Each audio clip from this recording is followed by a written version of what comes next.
Très chers téléspectateurs, merci de nous rejoindre pour cette couverture spéciale qui se poursuit depuis ce matin. Vous vivez une journée historique sur Al24 News car nous sommes en direct depuis Londres pour la retransmission d'un événement planétaire qui se produit une fois par siècle environ. Alors, dans quelques instants, et vous étiez en train de le voir sur les images qui passaient sur Al24 News en direct, vous allez vous assister en direct au couronnement du roi Charles par l'archevêque de Canterbury, le roi Charles qui se tient sur le trône de Saint-Édouard en ce moment même, des images exclusives, historiques. Alors le roi Charles tient justement à sa main droite le sceptre de la croix et dans sa main gauche le sceptre à la colombe et l'archevêque de Canterbury qui posera alors pour la seule fois de la vie du roi Charles la couronne de Saint-Édouard. En direct depuis l'abbaye de Westminster, donc, l'archevêque de Canterbury qui s'apprête à poser la couronne de Saint-Édouard sur la tête du roi Charles III, désormais 40e monarque britannique. Voilà un moment historique sur Al24 News, donc en direct. Le roi Charles est désormais officiellement le 40e monarque de la Grande-Bretagne, avec la couronne de Saint-Édouard sur sa tête. God save Des images the King. exclusives, des images historiques de cet événement planétaire que vous vivez en direct avec nous. Alors dans quelques instants, les cloches de l'abbaye sonneront pendant 2 minutes exactement. Les trompettes retentiront et des coups de canon seront tirés dans toute la Grande-Bretagne. La reine Camilla en direct qui participe également à cette cérémonie officielle. Alors vous l'aurez compris, des rituels et des rites millénaires sont reproduits à l'abbaye de Westminster pour ce couronnement du roi Charles III qui tient à sa main, je le disais donc, à sa main droite le sceptre à la croix et dans sa main gauche le sceptre à la colombe.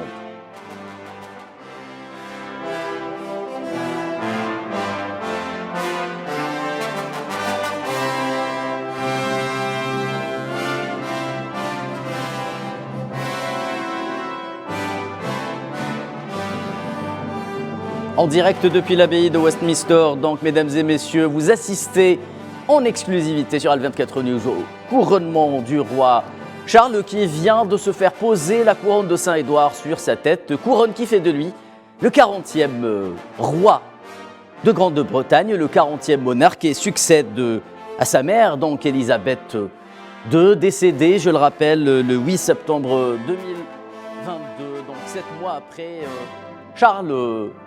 Charles III, anciennement prince de Galles, devient le nouveau roi d'Angleterre. Par la même occasion, je le rappelle, président du Commonwealth.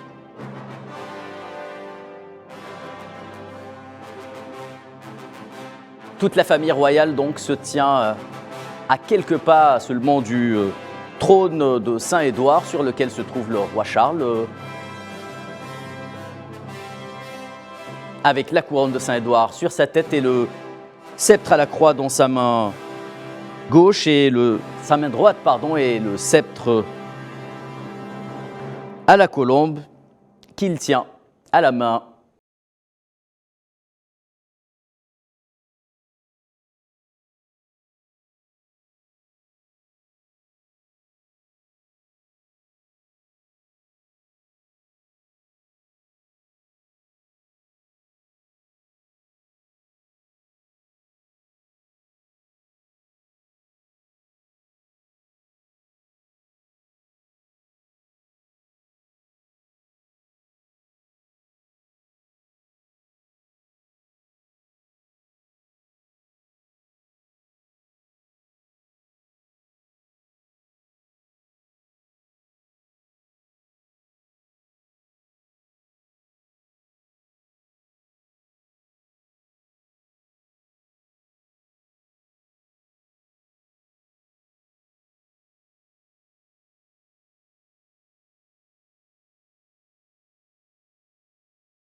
Cérémonie religieuse donc qui se poursuit.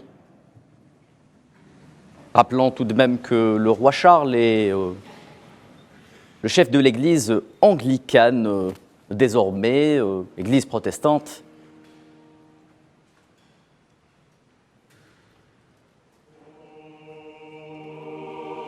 Et les chœurs qui reprennent à l'instant, à la suite donc de l'investiture du roi Charles, qui arbore désormais la couronne de Saint-Édouard sur sa tête, et il se tient donc sur le trône de Saint-Édouard.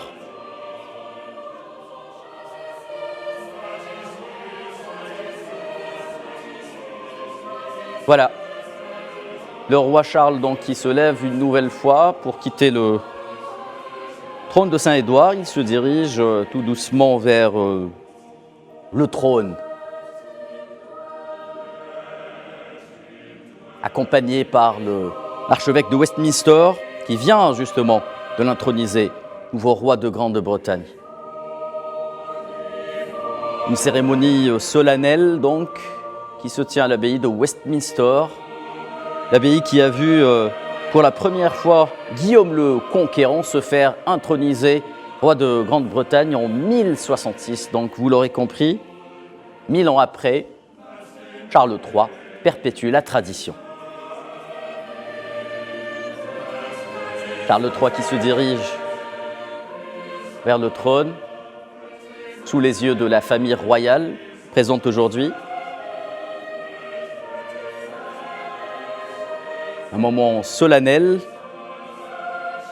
qui se produit environ, nous le disions, donc une fois par siècle. Et quel privilège de pouvoir regarder ces images en direct aujourd'hui sur Al24 News.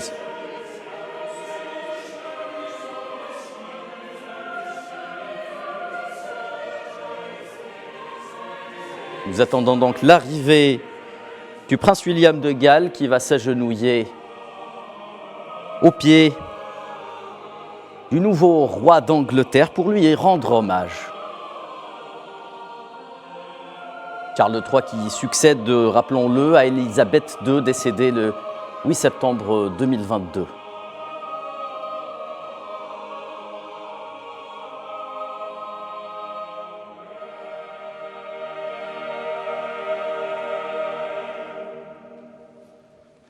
Stand firm and hold fast from henceforth this seat of royal dignity, which is yours by the authority of Almighty God. May that same God, whose throne endures forever, establish your throne in righteousness, that it may stand fast forevermore. Des images que vous regardez donc en direct de l'abbaye de Westminster pour le couronnement du roi Charles III, roi de Grande-Bretagne.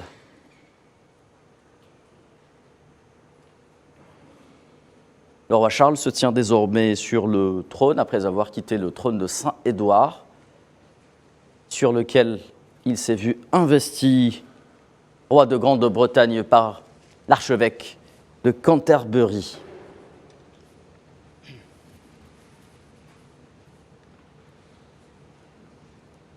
I, Justin, Archbishop of Canterbury, La cérémonie qui se poursuit actuellement.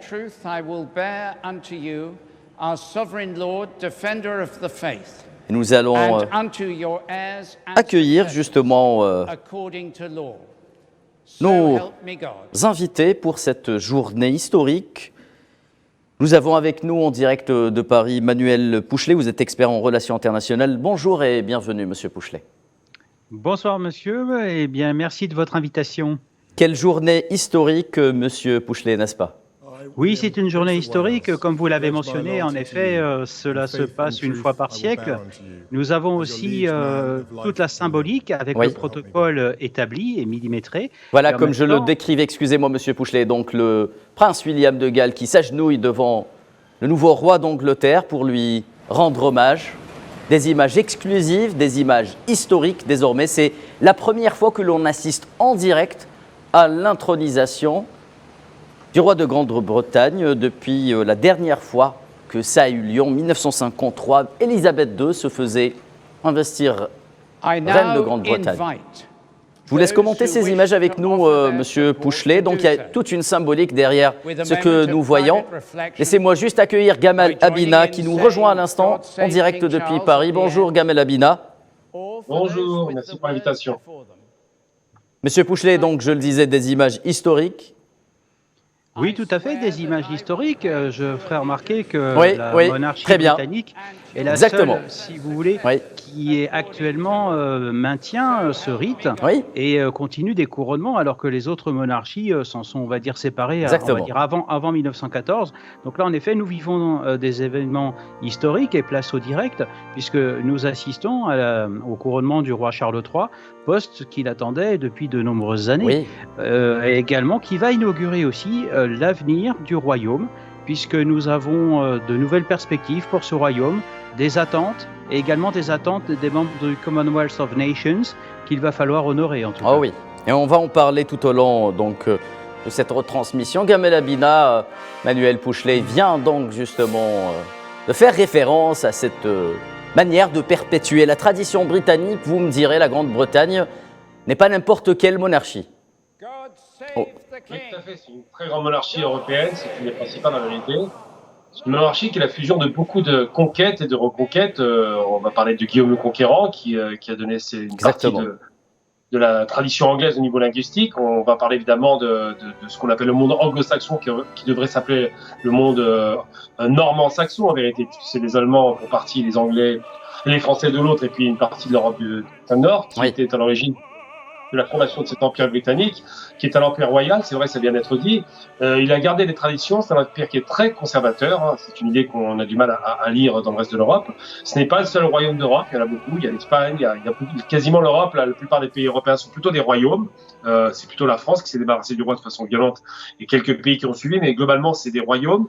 Et l'Angleterre s'enorgueillit de conserver cette puissance à la fois traditionnelle. God Save the Queen, c'est ce qu'on dit toujours pendant. Maintenant, désormais, ce sera God Save the King. God Save the King, maintenant, donc c'est une sorte de slogan. Il y a beaucoup de mots comme ça qui sont dits en Angleterre qui préservent la tradition. Les Anglais sont très, les anti-royalistes sont plutôt rares. Il y en a eu quelques-uns, mais ils sont plutôt rares. En règle générale, le royaume d'Angleterre est considéré comme étant une grande puissance, d'abord thalassocratique, donc puissance navale. Ensuite, une grande puissance impériale, puisque les empires britanniques, c'était la colonisation de l'Afrique, une partie évidemment, c'est une grande partie de l'Asie, évidemment, avec la Chine et l'Inde surtout. Et puis, l'Angleterre, c'est surtout une puissance en termes industriels. C'est elle qui a inventé la révolution industrielle. C'est elle qui a inventé la financiarisation de l'économie par la City. C'est quelque chose qui repose sur un conservatisme extrêmement puissant, qui garantit effectivement que la couronne d'Angleterre soit non seulement soutenue par la population, mais surtout soit enrichie dans des comportements extraordinaires. Il suffit de se rendre compte de cette fameuse couronne. Là, on parle de la couronne, les joyaux de la couronne, qui sont une des plus grandes fortunes d'Angleterre. Vous voyez, permettez-moi juste un petit commentaire. La reine Camilla, donc qu'on voyait à l'écran, allez-y. Gamal Abina, poursuivez, s'il vous plaît. Alors effectivement, là, ce nouveau roi qui arrive sur le tard, sur 14 ans, c'est très tard, parce que la reine-mère a duré très longtemps. La reine-mère était beaucoup aimée au début de son ascension au pouvoir, puisqu'elle a été là à Londres pendant les bombardements, pendant le Blitz, le fameux bombardement allemand des nazis. Et surtout, la reine d'Angleterre était appréciée parce qu'elle a su conserver de façon très habile des relations cordiales, de bonnes relations économiques avec ce Commonwealth, donc ce fameux système de bien commun entre les anciennes puissances qui étaient sous contrôle anglais et l'Angleterre, le Royaume-Uni pour être précis. Et donc, effectivement, elle était beaucoup aimée. Après, elle a été moins aimée sur la période 90, en 94, avec la mort de Lady Diana. On se souvient qui s'est tué sous un pont à Paris. Excusez-moi, Gamal Abina, alors l'on assiste également au couronnement de la reine Camilla, nouvelle reine d'Angleterre, donc toujours en direct de l'abbaye de Westminster, et la cérémonie officielle qui se poursuit.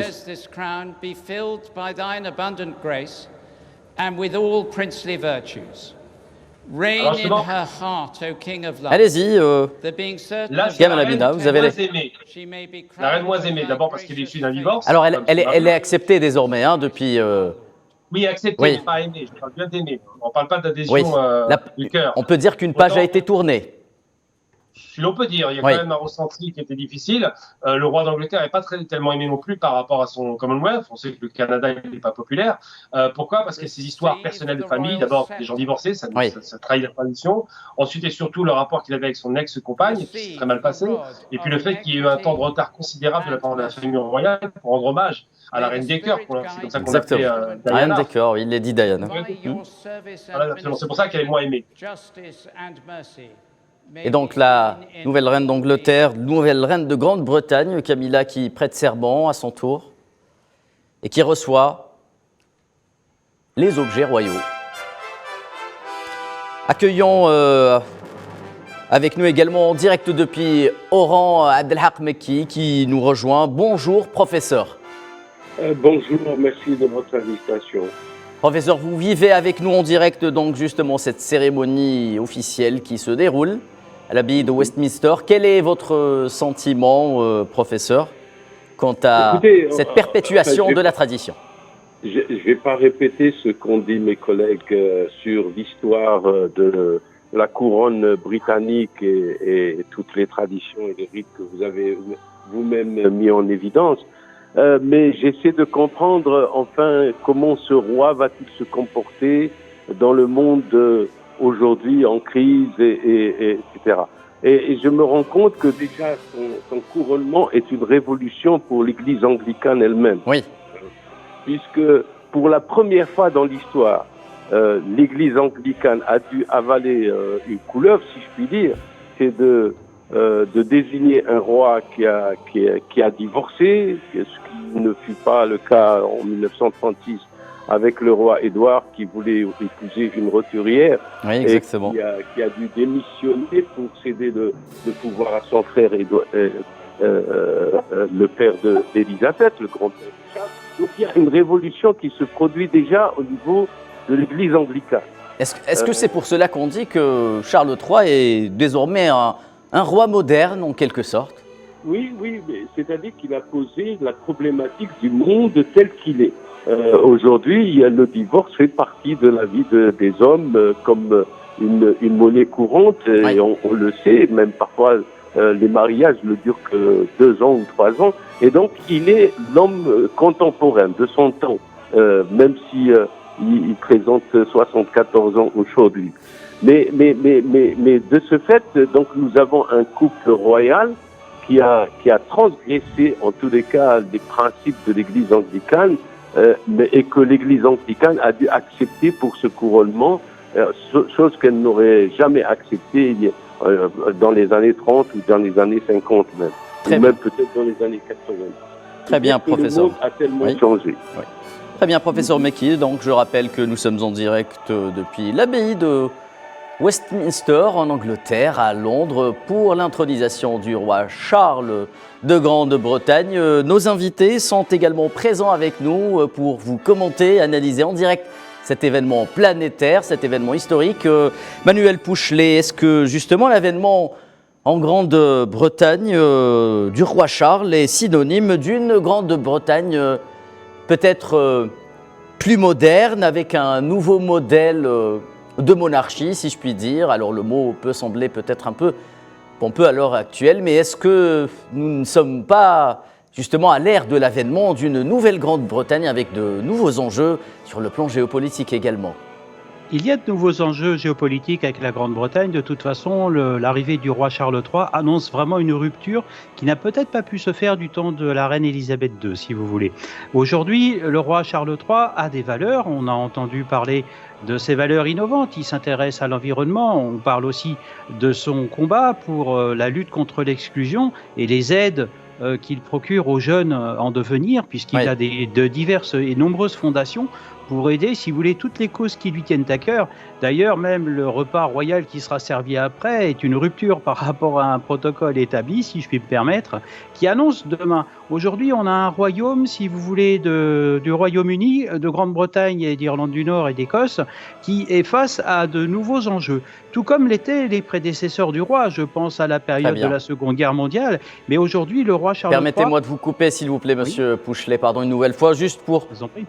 Voilà, comme vous le voyez à l'écran, donc le roi Charles III qui s'apprête à déposer maintenant la couronne d'Édouard pour arborer, justement, la couronne de Saint-Édouard pour arborer la couronne impériale d'État. Vous avez la parole une nouvelle fois, Monsieur Pouchelet. Oui, merci. Là, finalement, ce symbole est très important puisque là, le roi Charles III rentre dans sa fonction de chef d'État. C'est le monarque, le dirigeant de la Grande-Bretagne, même s'il ne gouverne pas directement puisque c'est à la charge du Premier ministre. Merci de le rappeler, oui. Voilà, c'est très important de le souligner. C'est le Premier ministre qui a la charge, on va dire, et également de présenter tous les travaux au roi. Ils ont un système de navette avec une serviette rouge qui est transmis au palais de Buckingham à chaque fois. Donc, si vous voulez, c'est même très protocolaire. Tout en tradition, tout en protocole, voilà. Tout en tradition. Ensuite, il faut souligner une chose très importante dans le rôle la famille royale que vous voyez à l'écran également. Voilà, le rôle très important du roi. Ce qu'il faut dire, c'est qu'aussi, c'est quelqu'un qui assure la permanence. Regardez ces derniers temps, le nombre de premiers ministres qui ont été nommés au 10 Downing Street. Boris Johnson, que nous voyons à l'instant à l'écran. C'est assez impressionnant. Donc, si vous voulez, le roi est aussi le garant de cette surveillance, de cette veille du monde de plus en plus incertain qui nous entoure en Europe. Et quelque part, c'est celui qui va pouvoir conseiller ses premiers ministres, qui va pouvoir donner des orientations. Et de toute façon, nous avons hâte, on va dire, d'entendre prochainement le discours du trône qui en général se tient en septembre-octobre où le roi annonce les orientations du gouvernement pour son gouvernement. Voilà, c'est très important de le dire aux téléspectateurs. Nous sommes dans un régime particulier qui est un petit peu, on va dire, un mélange de tradition et en même temps de modernisme. Et le roi Charles III, si vous voulez, arrive à point nommé au moment où l'Angleterre a besoin de ce renouveau pour faire face aux enjeux sécuritaires, aux enjeux d'unité et également d'être force de proposition. Parce que je ferai remarquer que parmi les invités, l'Union européenne est présente et c'est très important. Il n'y a pas cette rupture malgré le Brexit et le choix des Britanniques qu'il a fallu respecter, mais force est de constater que le Royaume-Uni est en Europe et l'Europe a besoin de ce partenaire qui est précieux, qui nous aide aussi à défendre les valeurs de cette union et également d'affirmer notre position à l'international. Et le roi Charles III en est un des garants. 2300 invités de marque sont à l'instant même dans l'abbaye de Westminster pour cette cérémonie qui se poursuit et que vous vivez, chers téléspectateurs, avec nous en direct sur Al24 News. Le roi Charles III s'est vu investir officiellement roi d'Angleterre il y a de cela quelques instants. Il vient tout juste de déposer justement la couronne de Saint-Édouard et s'apprête à arborer la couronne impériale d'État avant de s'asseoir une nouvelle fois sur son trône. Gamal Abina, quelle est la symbolique au fond de toute cette cérémonie qui a été, je le rappelle, et pour la première fois, écourtée? Est-ce que c'est le symbole d'une nouvelle Grande-Bretagne naissante, moins dans le sens de l'impérialité peut-être que celle que nous avons vue avant? Non, je pense pas, ça ne change pas. Ils ont modernisé, ils ont écourté, ils ont donné un côté protocolaire qui reste protocolaire. Le roi n'est pas un roi qui exerce un pouvoir direct, c'est un pouvoir d'influence très limité, très protocolaire, ça a été dit, mais on se rend bien compte quand vous voyez ces images, elles sont évidentes. Voilà. C'est quasiment des siècles de traditions figées, les costumes, le décor, la mise en scène, tout cela pour dire que l'Angleterre reste et restera toujours cette traditionnelle puissance impériale, qu'elle ne bougera pas. Je ne crois pas que là-dessus elle bougera. Et en même temps, qui a investi la modernité avec, effectivement, ça a été dit, la modernisation de l'économie, l'industrialisation de masse, l'économie financiarisée, tout ça, ces éléments qui donnent le sentiment que l'Angleterre reste un pays qui a une vocation à être un pays qui compte. Et la sortie de l'Europe, le Brexit, a été catastrophique pour l'économie anglaise. Les gens ne se rendent pas compte qu'il y a une paupérisation grandissante, que le roi d'Angleterre en a parfaitement conscience, et qu'il se rend bien compte que pour revenir en arrière, parce que les Européens ne veulent plus des Anglais, même si ça reste un partenaire plus ou moins stratégique, eh bien, ça va être compliqué. Le pays s'enfonce dans une crise durable, une inflation galopante, des entreprises qui partent en cascade. Le fait que ce soit un petit peu un électron libre européen qui comptait beaucoup sur Commonwealth pour maintenir son économie et sur cette fameuse livre anglaise dont il se targue toujours de conserver cette possession contre l'euro, tous ces éléments font que le roi d'Angleterre a beaucoup de pain sur la planche, sachant effectivement que c'est le Premier ministre qui dirige et que le pouvoir d'influence est très limité. On se souvient des années Thatcher à l'époque avec Margaret Thatcher, ça se passait très mal avec la reine d'Angleterre, ça n'a pas infléchi la position de Thatcher qui a fait ce qu'elle voulait, même si la reine était contre. Donc cette question de l'Angleterre impériale, de l'Angleterre stable, c'est vrai que la stabilité se voit dans les images. Ils veulent montrer que c'est un régime qui est stable. Il n'en demeure pas moins que dans les faits, l'Angleterre est en train réellement de reculer. Ça reste une grande puissance, 5e puissance économique mondiale, 3 000 milliards puissance de PIB. militaire, faut-il le rappeler également. Puissance militaire bien sûr et navale. C'est une puissance qui compte de ce point de vue-là, mais par contre en termes de recul, bon, mieux que la France bien évidemment, puisqu'ils ont un PIB supérieur grâce à la City. Mais la City, c'est à peu près de 250 milliards quand même, c'est pas rien. Mais l'Angleterre a perdu beaucoup de sa superbe en sortant de l'Europe et surtout en s'isolant de son propre Royaume-Uni. Rappelons quand même que tous les autres pays du Royaume-Uni, je parle donc de l'Écosse, l'Irlande, Pays de Galles, sont toujours en Europe. Donc les questions qui se posent aujourd'hui, avec acuité, c'est qu'est-ce que vaut l'Angleterre vis-à-vis de ces autres, ce qu'on appelle les dominiums à l'époque, donc ces autres puissances alentours, c'est le Royaume-Uni. Est-ce que l'Angleterre aujourd'hui est aussi puissante qu'elle l'a été? Est-ce qu'elle pourra conserver le contrôle de ce royaume dit uni, qui reste uni parce qu'il y a encore des accords, mais il y a des velléités d'indépendance de l'Écosse, par exemple, on en a beaucoup parlé. Et la probabilité ce sera l'un des nouveaux défis qui se présenteront inéluctablement au roi Charles III Gamalabina, celui de garder, de préserver l'unité de la Grande-Bretagne, peut-être des velléités justement séparatistes en quelque sorte, affichées en Écosse. Surtout l'Écosse. L'Écosse, c'est évident. Et puis il y a l'autre aspect qu'il ne faut pas perdre de vue, c'est un homme qui a vraiment qui a un charisme très limité. C'est pas un homme de tête, c'est pas un homme qui est vraiment qui en impose, c'est pas sa mère clairement. C'est un homme qui a le pouvoir sur le tard, 74 ans, c'est-à-dire qu'il ne reste pas longtemps d'exercice de pouvoir. Et surtout, c'est un homme pour lequel c'est quasiment l'idée que la reine mère a formé quelqu'un pour le pouvoir. C'est pas lui qui l'a formé, c'est son fils. C'est ça qui va compter. Et le fils est beaucoup plus aimé par les Anglais, beaucoup plus charismatique, beaucoup plus fort au niveau de la personnalité. Ça n'a absolument rien à voir avec ce roi effacé qui est à la limite de l'abdication de pouvoir.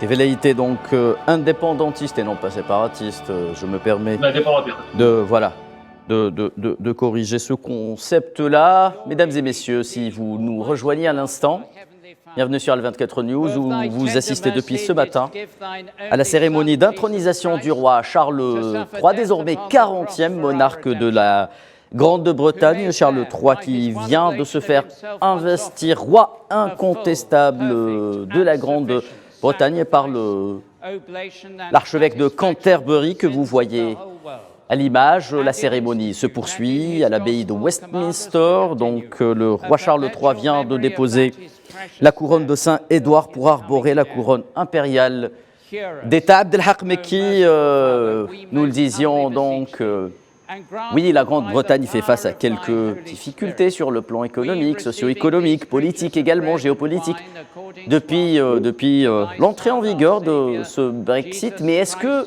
justement, la symbolique de la journée d'aujourd'hui n'est-elle pas celle de remettre au centre du monde, ne serait-ce que pour 24 heures, la Grande-Bretagne? Oui, tout à fait. De toutes les façons, la Grande-Bretagne est une grande puissance. Elle est membre du Conseil de sécurité. Elle reste une grande puissance. Et puis, surtout, sur le plan moral, n'oublions pas, c'est le giron de la vraie démocratie, c'est-à-dire la naissance d'un régime constitutionnel, certes démocratique, même s'il est dirigé par un pays dirigé par un monarque. Donc ça reste une inspiration à la fois pour beaucoup de régimes dans le monde et beaucoup de personnes qui rêvent des processus démocratiques dans leur pays. Ça reste un exemple. Mais l'un des aspects peut-être du changement dans le cadre de l'exercice du pouvoir du roi, c'est qu'il a deux premiers ministres, puisqu'on en a parlé il y a un instant, deux premiers ministres d'origine immigrée et qui, donc celui de l'Écosse avec Youssef Hamza et puis celui de Londres. Et que de ce fait, ça correspond tout à fait à ce qu'on a entendu le prince consort ou le prince héritier, Charles, William de Galles désormais. Pardon? Ah oui, vous parlez de Charles, pardon. Oui, je parle de Charles. Oui. En fait, c'est tous les discours que nous avons entendus du prince Charles et prince héritier. Et donc, je crois qu'il qu'il y aurait une politique de recentrage, en tous les cas, de la Grande-Bretagne sur des valeurs hiérarchiques, c'est-à-dire beaucoup plus humanitaires et beaucoup plus de défense des processus démocratiques, etc. Et donc ça, sa présence déjà en tant que roi attire toute la sympathie au niveau du monde entier. La deuxième chose, c'est que moi, je n'oublie pas, par exemple, le fameux discours qu'a fait le prince Charles devant le Parlement européen, en rappelant à tous les Européens, donc de l'Union européenne, et à tous ceux qui l'ont entendu dire ce discours, en rappelant que l'islam est entré en Europe il y a des siècles et des siècles, et qu'il ne s'agit pas aujourd'hui de le vitupérer pour dire que, bon, voilà, il est la source du terrorisme. Donc, beaucoup de choses aujourd'hui se présentent favorablement au roi Charles III, de façon à affirmer à la fois toutes les thèses qu'il a développées, aussi bien dans le cadre de l'environnement que dans le cadre de l'islam, que dans le cadre de la relation avec l'immigration, etc. Et que de ce fait, la monarchie va briller d'un peu plus de spiritualité, mais de spiritualité plus proche de l'homme et moins rigide du point de vue politique, du point de vue des pouvoirs. Enfin, c'est mon sentiment, parce qu'en fait, on peut pas se nourrir pendant. Je dois rappeler du reste que Charles est nourri de la politique depuis 74 ans, c'est-à-dire depuis sa naissance. Exactement. Et que finalement, c'est l'un des hommes politiques qui a connu tous les régimes du monde et qui a connu tous les grands dirigeants du monde. Peut-être l'un des plus aguerris dans le monde actuellement, du point de vue de son âge. Il est clair qu'il doit avoir une expérience politique tellement large qu'il pourrait reconstituer en tous les cas la Grande-Bretagne comme un centre justement de réflexion sur la tenue du monde et de sa géopolitique et des géopolitiques environnantes. Donc il est clair qu'aujourd'hui la Grande-Bretagne se trouve d'ailleurs la présence des invités, vous les avez annoncé il y a un moment, du fait que tout le monde est aujourd'hui favorable à ce roi, de façon à ce qu'il change complètement la donnée géopolitique du monde. Et la cérémonie donc qui se poursuit, les rituels royaux qui se poursuivent à l'abbaye de Westminster. La musique que vous écoutez à l'instant, mesdames et messieurs, est interprétée entre autres par l'orchestre du couronnement, le Royal Philharmonic Orchestra et le Royal Opera House Orchestra. Une cérémonie donc qui se déroule depuis un peu plus d'une demi-heure maintenant et qui a commencé ce matin. Le roi Charles III vient de se faire introniser, couronner nouveau roi de Grande-Bretagne. Il s'agit du 40e monarque de Grande-Bretagne. Je reviens vers vous justement, Manuel Pouchelet. Alors, Charles III, je le disais tout à l'heure, donc est déjà président du Commonwealth, organisation qui regroupe plus de 50 pays et que l'on dit déjà que ce sera l'un de ses premiers défis, celui de préserver cet espace et cet espace géographique et cette espèce d'héritage de l'ancien empire britannique. Qu'en pensez-vous, Manuel Pouchelet ? La Commonwealth of Nations, si vous voulez, fait partie intégrante de la stratégie du rayonnement de la Grande-Bretagne, puisque c'est sur cette organisation que le Royaume-Uni a compté au moment du Brexit, en pensant que cette organisation allait lui venir en aide et se substituer aux aides de l'Union européenne en faisant participer justement ce fameux Commonwealth of Nations. Cependant, nous sommes en 2023 et les choses ont beaucoup changé. Nous avons également des pays du Commonwealth qui, au niveau régional, sont très impliqués, ont d'autres ambitions, aussi bien politiques que géopolitiques et stratégiques. Et l'Angleterre, le Royaume-Uni, devrais-je dire, perd un petit peu de son influence puisqu'on entend quand même parler de certaines organisations du Commonwealth très attirées par d'autres approches en termes de régime et d'organisation politique. Et c'est ici que le roi Charles III va tenter peut-être d'exercer une forme d'influence, mais je pense que pour beaucoup de chefs d'État, pour beaucoup de pays, y compris en Angleterre, ce ne sera pas forcément, comme beaucoup prêtent à y penser, un roi de transition. Je pense que le roi Charles III va tenter de marquer de son empreinte son exercice, on va dire, de roi, avec peut-être certaines innovations qui pourraient D'autant plus, permettez-moi Manuel Pouchelet, d'autant plus qu'il n'est, nous le disions, qu'il n'est plus un roi tout jeune. Non, il n'est plus tout jeune, mais justement, je pense que c'est peut-être quelqu'un qui risquerait d'accélérer les choses et qui risquerait peut-être de bousculer un protocole comme on l'a vu avec cette cérémonie. Ce sera un paramètre important justement dans la gouvernance de cette Grande-Bretagne, l'âge du roi d'Angleterre qui, a priori, ne disposera pas de beaucoup de temps pour tenter de réformer la Grande-Bretagne. Tout à fait, comme on dit en anglais, time is money. Oui. Et là, force est de constater, je pense que le roi Charles III risquerait d'être précipité. Mais vous savez, ce n'est pas dans les habitudes d'un monarque d'être précipité, puisque si on confond aujourd'hui vitesse et précipitation, on est voué à l'échec. Regardez, vous avez maintenant des puissances tenaces. Je pense à la Chine, je pense à la Russie, où il va falloir être patient. Et peut-être que le roi Charles III pourrait, on va dire, fédérer autour de cette patience, contrairement à d'autres pays d'Europe qui sont dans la précipitation en espérant que cette situation en Europe cesse le plus rapidement possible. Mais si vous voulez, le roi Charles III va peut-être inaugurer une nouvelle manière d'approche, de partager son expertise et de toute façon, espérons qu'il soit suivi. Son fils, le prince de Galles, qui va lui succéder, aura de grandes difficultés à prendre cette succession, puisque là, on a quand même affaire à des personnages historiques, n'oublions pas.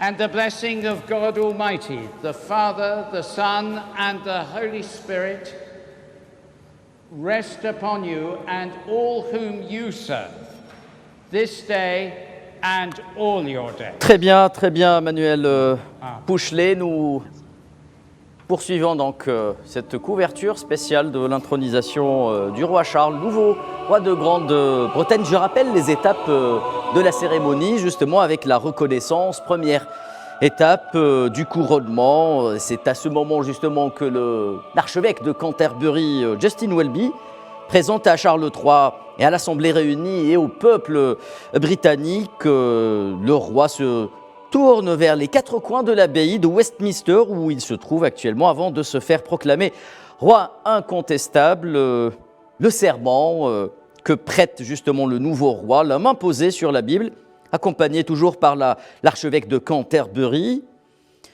L'onction, vient le moment de l'onction, donc cette fameuse étape de l'intronisation qui n'est pas diffusée justement et qui voit le roi de Grande-Bretagne se séparer de son manteau d'État pour revêtir une robe de lin blanc avant de rejoindre le trône de Saint-Édouard. Avant l'investiture, donc une fois oint, le nouveau roi enfile une tunique bordée de fil d'or et se voit remettre les joyaux de la couronne britannique, donc le manteau impérial, l'orbre d'or ou encore l'anneau du souverain avant de rejoindre le trône pour enfiler le gant du couronnement.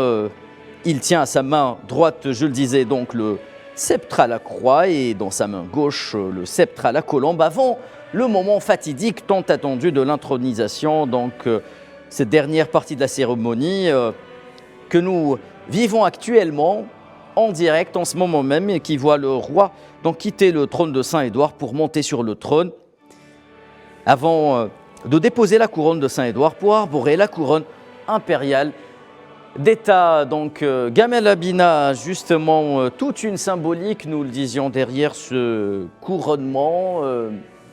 Pourquoi la Grande-Bretagne tient-elle tellement à poursuivre ces rituels et quel message elle adresse au monde à travers tout ce que nous voyons en ce moment même à l'écran, Gamel Abina? Simplement parce que ce qui rattache la Grande-Bretagne au reste de l'Europe, c'est une histoire conflictuelle, des guerres à n'en plus finir, des guerres de 30 ans, de 100 ans, la première, seconde guerre mondiale, et surtout parce que, à part le tunnel sous la Manche, physiquement, l'Angleterre reste insulaire. Et c'est une île qui se targue d'être une île qui a résisté, à Hitler particulièrement. C'est une île qui se targue d'avoir une tradition qui résiste jusqu'à sa propre monnaie, je l'ai dit tout à l'heure. Et c'est surtout l'idée que l'Angleterre a su, et parfaitement et habilement, se décoloniser dans des conditions beaucoup moins violentes que l'Empire français, par exemple. Ils sont actuellement, et ça va être relevé, en concurrence sur l'Afrique, puisque les anciennes colonies franco-belges commencent à rejoindre le Commonwealth, ce qui est une réussite extraordinaire pour cette organisation. Ils sont aussi en concurrence avec les BRICS, puisque l'Afrique du Sud faisait partie du Commonwealth, qui est toujours le Commonwealth, se rapproche des autres pays des BRICS, et va élargir d'ailleurs très prochainement ces BRICS. Et surtout, les Anglais ont été habiles parce que il faut se rendre compte quand même du rapport Angleterre-France, c'est deux approches complètement différentes vis-à-vis de leur minorité. Les Anglais ont nommé un Premier ministre qui est quand même d'origine indienne. Exactement. C'est pas anodin. Rishi Sunak, oui. Absolument. Le maire de Londres est d'origine pakistanaise musulmane. En Écosse, c'est pareil. Vous avez un Premier ministre qui est musulman. C'est vous dire à quel point l'anglais ne s'intéresse pas du tout aux questions religieuses. La preuve. Et c'est une, justement, peut-être entre guillemets, qualité qu'on prête au nouveau roi, donc le roi Charles, et qui veut que justement la Grande-Bretagne soit un peu peut-être le nouveau berceau de ce multilatéralisme du point de vue religieux. Tout à fait, multiculturalisme. Multiculturalisme également, oui. Alors c'est une insulte en France, hein. Je vous dis, quand vous dites multiculturaliste, la droite tout de suite vous saute à la gorge en pensant que vous l'extrême droite, que vous voulez noyer la France. Sauf que l'Angleterre a fait sienne le principe de pragmatisme. On connaît le flegme anglais, le pragmatisme, et ils se disent que à tout prendre, la question religieuse ou ethnique ne les intéresse que très peu. Ce qui les intéresse, c'est la compétence, et les compétences sont largement vérifiées. Il suffit de voir que la communauté pakistanaise en Angleterre est la plus riche, et c'est elle qui tient 80% des commerces. Que Dodi El Fayed, par exemple, ou Mohamed El Fayed, qui tenait donc le plus grand magasin d'Angleterre à Rhodes, à Londres, était une grande fortune d'Angleterre. Ancienne puissance tutélaire anglaise, qui était l'Égypte, qui subissait le colonialisme. Et bien, les fortunes en sont sorties. Pourquoi ? Parce que les Anglais, ils privilégient d'abord l'approche financière, l'approche intellectuelle, l'approche des compétences, et donc laissent la possibilité aux gens de pouvoir s'exprimer sans leur renvoyer à la figure leur tradition ou leur religion. On est vraiment dans un pays qui a apaisé le rapport religieux, puisque c'est le roi d'Angleterre et donc le roi de l'église anglicane. Ça n'est pas rien, c'est très fort comme symbole.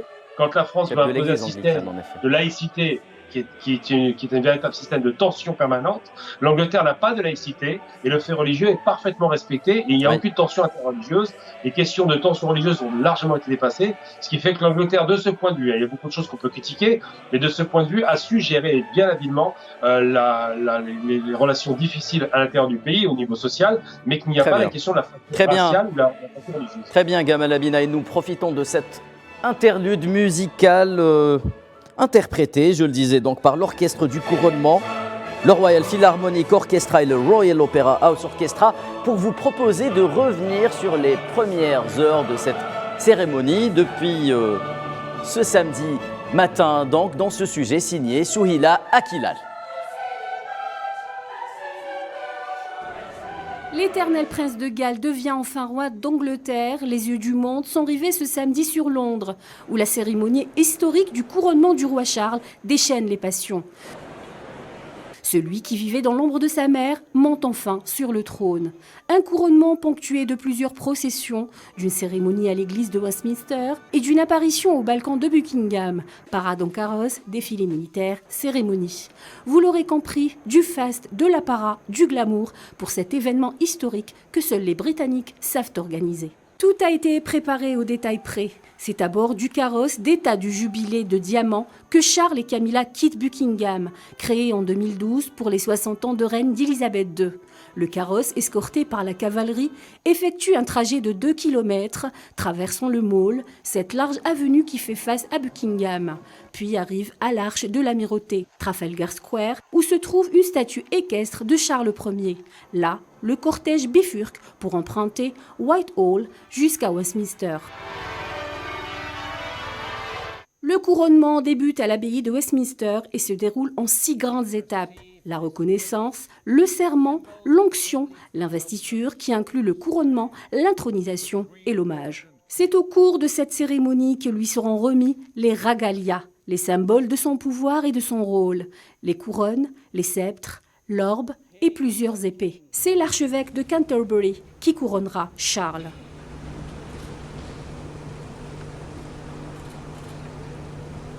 Tout a été pris en compte, même la musique qui accompagne la cérémonie, que le roi lui-même a pris le soin de choisir. Après le couronnement, le roi et la reine empruntent le même trajet pour revenir à Buckingham, mais seront alors suivis d'une procession bien plus importante que la première, puisque des milliers de membres de l'armée britannique, du Commonwealth et des territoires d'outre-mer les escorteront. 5000 membres des forces armées accompagnent le souverain. Ils feront cette fois-ci le voyage à bord d'un carrosse moins moderne, l'authentique Gold State Coach, vieux de 260 ans, qui porte bien son nom, tant il est couvert de dorures.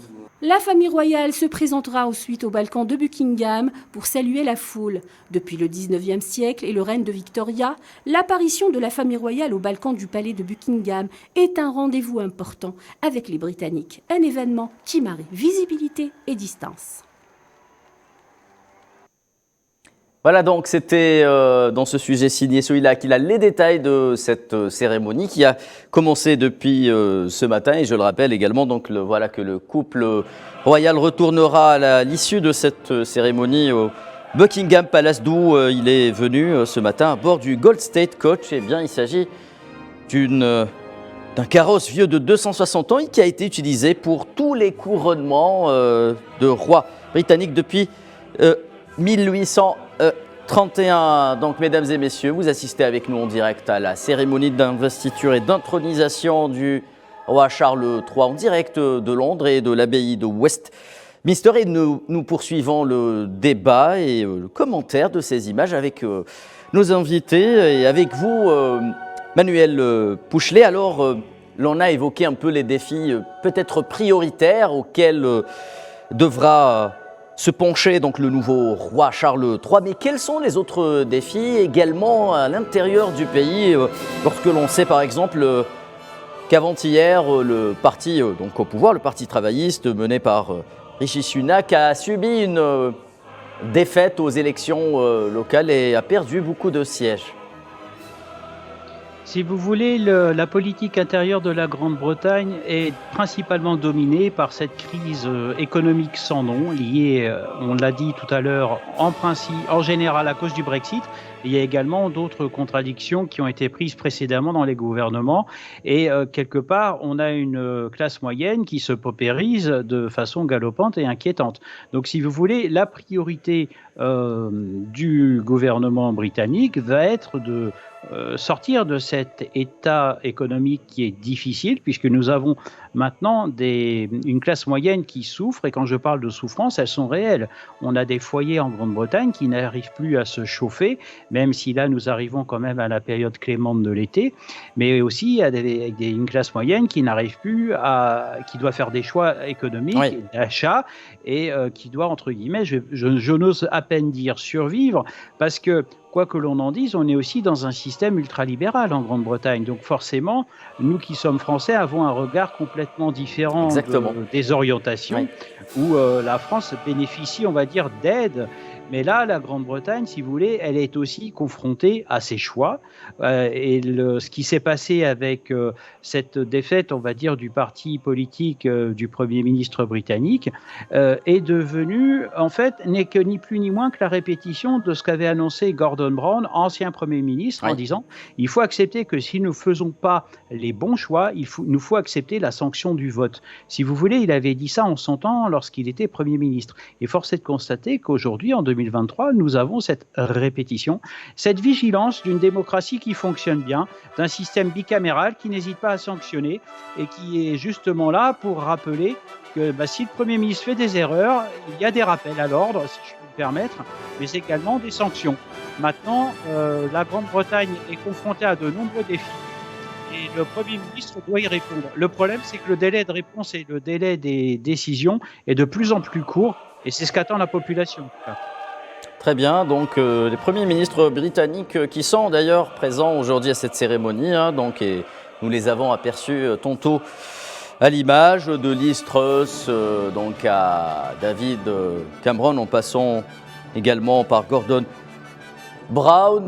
L'Algérie est représentée d'ailleurs à cette cérémonie. Le président Abdelmajid Tebboune est représenté donc par le chef de la diplomatie algérienne Ahmed Attaf, donc qui a reçu une invitation officielle de la part de la Grande-Bretagne et son représentant aux affaires étrangères lors d'un entretien qu'il a eu avec le ministre des Affaires étrangères algérien Ahmed Attaf. Donc cette cérémonie qui se poursuit avec ses chants et ses chœurs donc entonnés, nous l'avons dit, par le Royal Philharmonic Orchestra et le Royal Opera House Orchestra. Une dernière question peut-être pour vous, professeur Mekki. Alors essayons un peu de pousser le bouchon un peu plus loin, permettez-moi cette expression. Est-ce que l'arrivée du roi Charles III, la tête de la Grande-Bretagne, pourrait en quelque sorte changer quelque chose à la donne actuelle, c'est-à-dire celle du Brexit? Abdelhak Mekki, est-ce que vous m'entendez? Abdelhak Mekki, est-ce que vous m'entendez? Alors il semblerait que peut-être nous ayons perdu Abdelhak Mekki en cours de route. Je me tourne donc vers vous, Gamel Abina, pour vous poser la même question. Est-ce que l'arrivée de Charles III à la tête de la Grande-Bretagne pourrait changer quelque chose à la donne actuelle, celle du Brexit, ou est-ce que c'est inenvisageable? C'est inenvisageable pour deux raisons. La première, parce que je pense que les Anglais, même s'ils ont voté en se trompant, parce que les raisons pour lesquelles ils ont voté, c'était une question d'immigration, ont été floués. Ils ne vont pas refaire un nouveau référendum. Oui. Et la seconde, c'est parce que les Français et les Allemands se gargarisent, sont très heureux de l'éviction de l'Angleterre de l'Europe. Ils les ont acceptés très difficilement dans les années 70 et aujourd'hui ils sont très heureux de les voir définitivement écartés du jeu. Ça a fragilisé l'Angleterre et ça a profité aux pays européens qui ont bénéficié du transfert d'entreprises. Il y a beaucoup d'entreprises qui sont parties d'Angleterre. Hein. Les gens ne se rendent pas compte, ça a été dit d'ailleurs très bien par M. Pouchelet. Il y a une véritable exode financière, on le sait, mais aussi une paupérisation d'un pays ultralibéral. Rappelons-nous quand même que c'est un pays qui n'a pas de système de protection sociale, il n'y a pas d'amortisseurs sociaux. Et aujourd'hui en Angleterre, même de salaire minimum, oui. Je parle même d'amortisseurs sociaux, je parle de minimum. Des minimums de prise en charge quand on est très bas, comme le dispositif type RMI ou RSA, ça n'existe pas en Angleterre. C'est les emplois Kleenex, des emplois jetables à la semaine, on est payé à la semaine en Angleterre. Et surtout, le plus important et le plus inquiétant, c'est qu'il n'y a pas de massification de pauvreté dans les rues anglaises, simplement parce qu'il y a encore des systèmes de partage de logements, par exemple, ça se met beaucoup en place.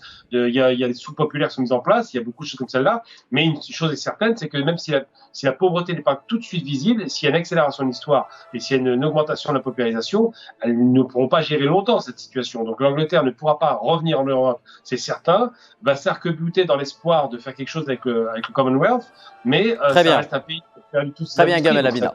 Il y a un peu de travail. Très bien. Laissez-moi juste revenir vers Monsieur Mekki qui aura le mot de la fin avant de rendre l'antenne. Quelles conclusions pouvons-nous faire peut-être à chaud de cette cérémonie, professeur Mekki?